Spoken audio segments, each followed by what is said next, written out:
62వ కీర్తన 8వ వచనాన్ని మనం ధ్యానం చేసుకుందాం.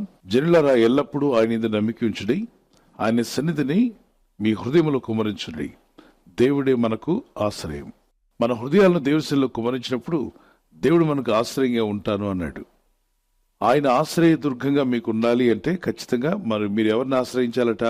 దేవుడిని. ఎందుకంటే ఆయన సన్నిధిని మీ హృదయంలో కుమ్మరించుకోండి. దేవా, నువ్వు నాకు ఆశ్రయదుర్గంగా ఉండాలని ఎంతమంది ఆశిస్తున్నారు?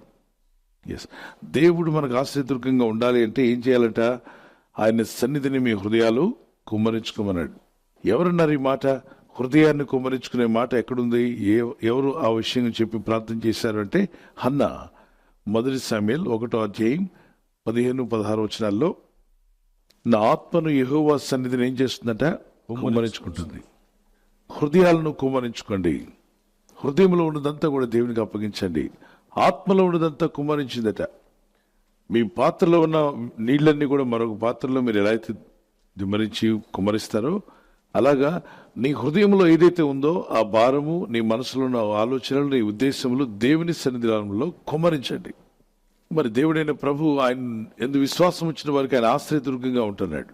Is going to protect you and provide all your needs when you pour out your spirit. నీ ఆత్మను దేవునిలో కుమ్మరించినప్పుడు ఆ పని జరుగుతుంది. ఒక 17 ఏళ్ల యవనస్తుడు చనిపోయే పరిస్థితిలో ఉన్నాడు. డాక్టర్స్ అతనికి 3 నెలల కంటే ఎక్కువ బతకలేవన్నారు. డాక్టర్స్ మీకు ఆపరేషన్ చేసే అవకాశం కూడా లేదు, నువ్వు almost near to close to death, నీకు తెలిసిన వాళ్ళందరితో మాట్లాడుకో, ఎవరెవరిని చూడాలనుకుంటున్నావు చూడు, ఎందుకంటే నీకు మిగిలిన రోజులు కొద్ది రోజులు మాత్రమే ఉన్నాయి. సో ఈ లోకంలో నువ్వు జీవించగలిగింది కొద్ది దినాలే కాబట్టి మేమేం చేయలేము అని చెప్పి చేతులు తీశారు. ఇంటికి వెళ్ళి తన మతం ఏదైతే ఏ రిలీజియన్లో ఉన్నాడో ఆ రిలీజియన్ గురించి, ఆ రిలీజియన్లో ఉన్న తను నమ్మిన దైవాలను మొరపెట్టడం ప్రారంభించాడు. ఎంత మొరపెట్టినా సమాధానం రావట్లా. అప్పుడు అడిగాడంట, దేవుళ్ళారా మీరేమైనా వెకేషన్కి వెళ్ళారా అని అడిగాడంట.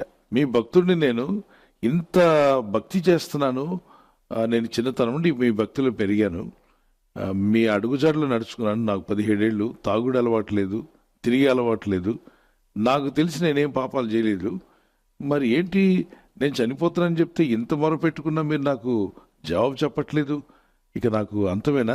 చావు నీ చావు నువ్వు జా అన్నట్టుగా ఊరుకున్నారా? మీరేమైనా వెకేషన్కి వెళ్ళారా? మరి నా మాటకి జవాబు లేదు. ఎంతసేపు నేను మొత్తుకోవడమేనా? మీరు నాకు జవాబు ఇవ్వరా? నా మొక్కుబడి బాలేదంటే మరి చెప్పొచ్చు కదా, ఇదిగో ఇలా చేయకూడదు ఇలా చేయాలని. దేనికి ఏమీ చెప్పకుండా మౌనంగా ఉన్నారు ఎందుకని? అలాగే అతను నమ్ముకున్న ఆ రిలీజియన్లో ఉన్న వాళ్ళు వచ్చి అతను పలకరించడం అన్ని మానేశారు. ఎందుకంటే అతనికి అంటువ్యాధి. అతను దగ్గినా తుమ్మినా మాట్లాడినా తన నోటి నుండి వచ్చేటువంటి ఆ లంగ్స్ నుండి వచ్చే ఈ ట్యూబర్కులోసిస్ అనేటువంటి ఈ వ్యాధి క్రిములు 1000s వస్తూ ఉన్నాయి. కాబట్టి ఇంటి వాళ్ళు కూడా దూరంగా వెళ్ళిపోయారు. అటుగా వెళ్తున్నటువంటి ఒక స్కూల్ స్టూడెంట్ బైబిల్ తీసుకొచ్చి ఇచ్చి, యేసు మీరు బాగాలేదని విన్నాను, మీకు అనారోగ్యం అని విన్నాను, ఈ బైబిల్ చదవండి అని చెప్పిస్తే, నేను ఈ క్రైస్తవుడిని కాదు, I don't know this religion, నేను నా రిలీజన్లోనే ఉంటాను, నా మతంలోనే ఉంటాను, చచ్చినా నా మతంలోనే చనిపోతాను, కానీ నేను మాత్రం క్రిస్టియానిటీలోకి అలా అని చెప్తే, అప్పుడు ఆ స్టూడెంట్ చెప్పింది, క్రిస్టియానిటీలోకి రమ్మని నేను పిలవట్లేదు, కానీ క్రీస్తుని రమ్మని పిలవండి. క్రీస్తు ఇలాంటి వారు అనేకులను బాగు చేశాడు. జీసస్ నమ్ముకోండి అంటే, Jesus or no Jesus, please get out from here, ఇక్కడ నుండి వెళ్ళిపో, నువ్వు యేసు ప్రభు గురించి నాకు చెప్పొద్దు అని చెప్పాను. నేనే చావు బతుకులో ఉన్నాను, మళ్ళీ వచ్చి యేసు ప్రభు గురించి నాకు చెప్తా వింటానండి. అలా కాదండి, మళ్ళీ 2వ రోజు వచ్చినప్పుడు ఒక్కసారి ఆ పరిశుద్ధ గ్రంథంలో యేసయ్య గురించి చదివి మీరు ప్రార్థన చేయండి. ఎంతోమంది రోగుల్ని యేసు ప్రభు వారు బాగు చేశారు, మరి మిమ్మల్ని కూడా బాగు చేస్తారు, నాకు విశ్వాసం ఉంది, నీకుంటే ఉండొచ్చు అమ్మా, నాకు లేదు, వెళ్ళిపోమని చెప్పన్నాడు.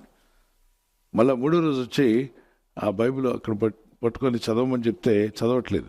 అప్పుడు ఈ స్కూల్ స్టూడెంట్ ప్రార్థన చేసింది. ఏమనంటే ఏడ్స్తూ కన్నీళ్లతో, ప్రభా ఈ ఆత్మను రక్షించు, ఈ అన్నయ్య చనిపోయేలా ఉన్నాడు, ఇతని ఆత్మను ఏం చేయాలి, మీరు రక్షించండి అని కన్నీళ్ళు వస్తుంటే ఈయన షాక్ అయ్యాడు.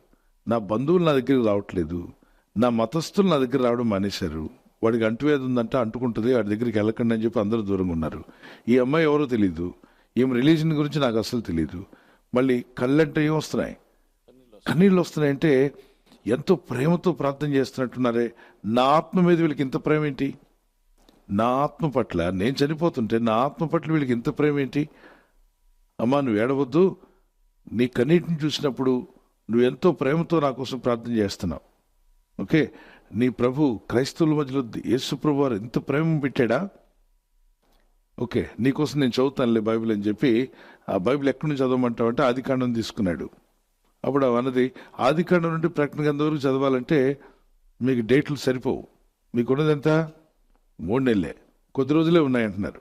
కాబట్టి మీరు ఎప్పుడు కంప్లీట్ చేస్తారు? చేయలేరు. కాబట్టి మీకు వేరే విధంగా చెప్తానంటే మరి ఎక్కడి నుండి చదవమంటే న్యూ టెస్ట్మెంట్ అంటే కొత్త నిబంధన మత్తయి సువార్త నుంచి చదవండి అని చెప్తే నేను తప్పనిసరిగా చదువుతాను. తీస్తే అబ్రహాం ఇస్సాకును కనని, ఇస్సాకు యాకోబుని కనని, యాకోబు కరెను అని ఉంటే ఆయన బైబిల్ మూసేశాడు.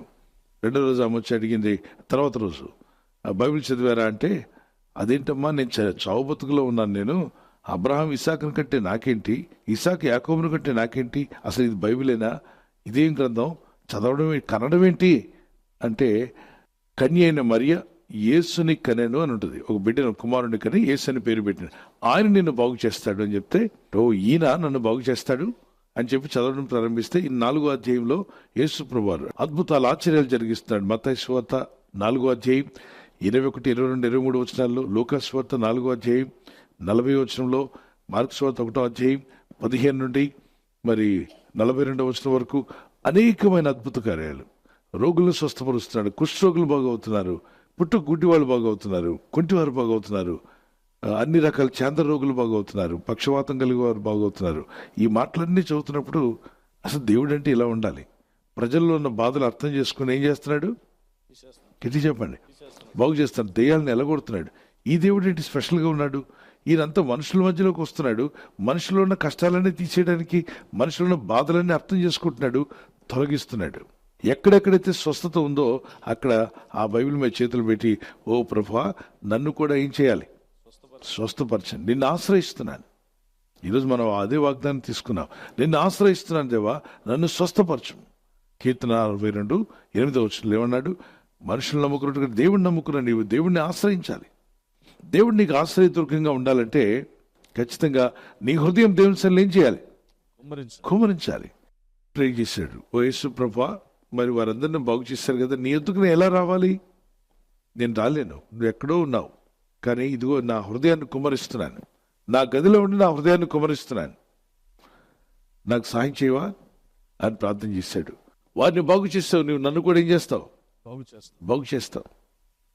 నువ్వు బాగు చేసే దేవుడు అని దేవుని దగ్గర మొరపెట్టుకున్నాడు, ప్రార్థన చేశాడు. బైబిల్ చదవడం ప్రారంభించిన కొద్ది రోజులుగా ఉన్నది చనిపోతానని కనుక ఒక రోజుకి 30 అధ్యాయాలు చదివాడంట. తర్వాత 40 అధ్యాయాలు చదివాడు. 30, 40, 60 చదవడం ప్రారంభించాడు. చదువుతూ ఉండగా దినదినము చదివేటప్పుడు విశ్వాసం పెరిగిపోయిందట. విశ్వాసం ఎంతగా పెరిగిందంటే మళ్ళా బైబిలే చదవాలి అనే మనసు వచ్చేసింది.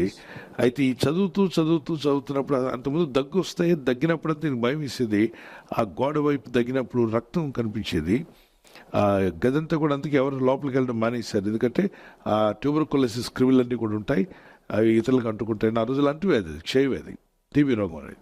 ఇప్పుడు బైబిల్ చదువుతూ వెళ్తూ యేసుప్రభుని వేడుకుంటూ ఉండగా దగ్గు రావడం ఆగిపోయింది. దేవునికి స్తోత్రం కలుగును గాక. ఊపిరి ఇంతకుముందు అలా ఊపిరి పీల్చుకోవడం కష్టపడేవాట.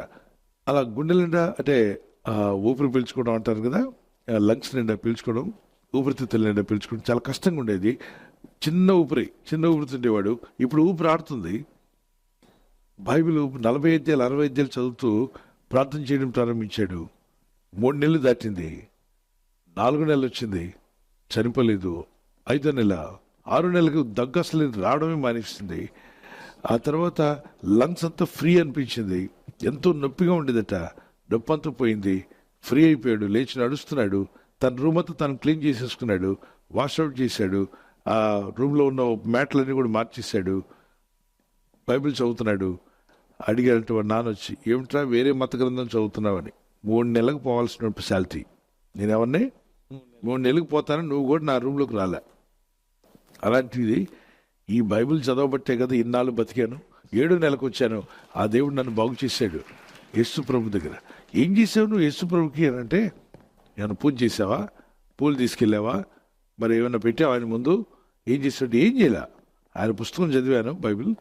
ఆ ప్రభువా నన్ను కనికరించమని నా హృదయాన్ని దేవునిలో కుమ్మరించుకున్నాను. అంతమందిని బాగు చేసావుగా, నన్ను కూడా బాగు చేయమని వేడుకున్నాను. దేవుడు నన్ను బాగు చేశాడు. నాకు బైబిల్ చదవకుండా ఉండలేనన్నట్ట.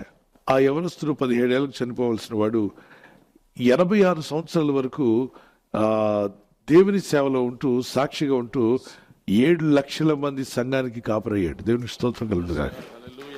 7 లక్షల మంది ఇవ్వండి, దేవుడి అంగించావు. ఈయన చనిపోవాల్సిన స్థితిలో ఉన్నటువంటి వ్యక్తి, ఈయన బ్రతికి 86 సంవత్సరాల పైన దేవుని సేవలో ఉండడానికి దేవుడు కృపనిచ్చాడు. సంఘాన్ని కట్టాడు. అనేక మంది దేవుడిని నమ్ముకోవడానికి అతను కారకుడయ్యాడు.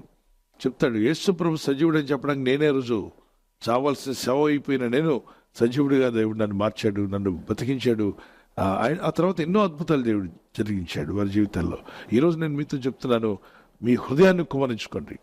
మన ఆశ్రయదుర్గమైన దేవుని సెల్లో మన హృదయాన్ని కుమ్మరించుకోవడం సిద్ధంగా ఉన్న వారి చేతులు పైకెత్తగలరా? ప్రార్థన చేద్దామా? ప్రభువా, నీ సన్నిధిలో నా హృదయాన్ని కుమ్మరించుకుంటున్నాను. నీ సహాయం నాకు దయచేయండి. నీ చిత్తం నాలో నెరవేర్చండి. Lift up your hands to God and start praying to God. Just kneel down if you can kneel down. నా హృదయం నీ సన్నిధిలో కుమ్మరిస్తున్నాను ప్రభువా. నీ సహాయం నాకు దయచేయం. నీ దయ చూపండి ప్రభువా. నీ కృప చూపునైనా ప్రభువా. ఈ వాగ్దానం పట్టుకుని ఎవరైతే ప్రార్థిస్తున్నారో వారి జీవితంలో ఎదురైన ప్రతి ఆపద నుండి, శోధన నుండి, శ్రమ నుండి వారిని విడిపించి నీ సాక్షులుగా వారిని నిలబెట్టుకోమని వేడుకుంటున్నాను ప్రభువా. విడుదల పొంది, స్వస్థత నుండి, ప్రతి అపాయం నుండి వీరు తప్పించబడి నీ గురించి సాక్ష్యం ఇచ్చి నేను ఘనపరిచేవారిగా వీరిని, వీరి కుటుంబాలను దీవించమని వేడుకుంటున్నాను. మీరు ఎదుర్కొంటున్న ప్రతి శోధనలో వీరికి సహాయం దయచేయండి. ఆశ్చర్యకరమైన నీ హస్తము చాపి మునిగిపోతున్న పేతును లేవనెత్తిన నా ప్రభువా, నీ ప్రజలను కూడా లేవనెత్తండి. వారు ఏ స్థితిలో మునిగిపోతున్నా, ఎలాంటి ఆర్థిక ఇబ్బందుల్లో మునిగిపోతున్నా, వారు మునిగిపోకుండా వారిని లేవనెత్తబోతున్నాం నాయన. ఈ దినము, ఈ వారంలో, ఈ నెలలో, ఈ సంవత్సరంలో ఎన్నెన్నో కార్యాలు చేయాలని వారు ఉద్దేశించి ఉండగా వారి ఉద్దేశంలో సఫలమవులాగున ఈ ప్రజలు చేస్తున్న ప్రయత్నాలు ఫలింపచేయండి.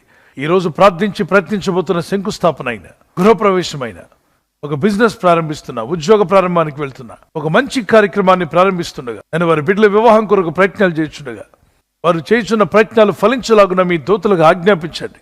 మీరు ఆజ్ఞాపిస్తే కార్యాలు జరుగుతానైనా ప్రభు. ఎవరైతే అనారోగ్యం, బలహీనత అనే అంధకారంలో వారి జీవితం ఉన్నదో అటువంటి వ్యాధి రోగాలను వెళ్ళగొట్టి నీ వెలుగును ఉదయింపచేసి నీ గాయపడిన హస్తంతో వారి క్రిటికల్ సిచ్యువేషన్ నుండి, వ్యాధి రోగముల నుండి, రోగ పడకల నుండి వారిని లేవనెత్తి స్వస్థపరిచి నీ సాక్షిగా వారిని వాడుకోనైనా. ప్రయాణం చేసి బయటికి వెళ్తున్న వారు మళ్ళీ తిరిగి క్షేమంగా ఇళ్లకు వచ్చేందుకు సాయం దయచేయండి. మా ప్రయాణాల్లో నీ కాపుదలు ఇవ్వండి. ఎటువంటి యాక్సిడెంట్స్ కానీ, ప్రమాదాలు కానీ గురి కాకుండా నీ కాపుదలు యేసు నామములో ప్రతి ఒక్కరికి కలుగునుగాక.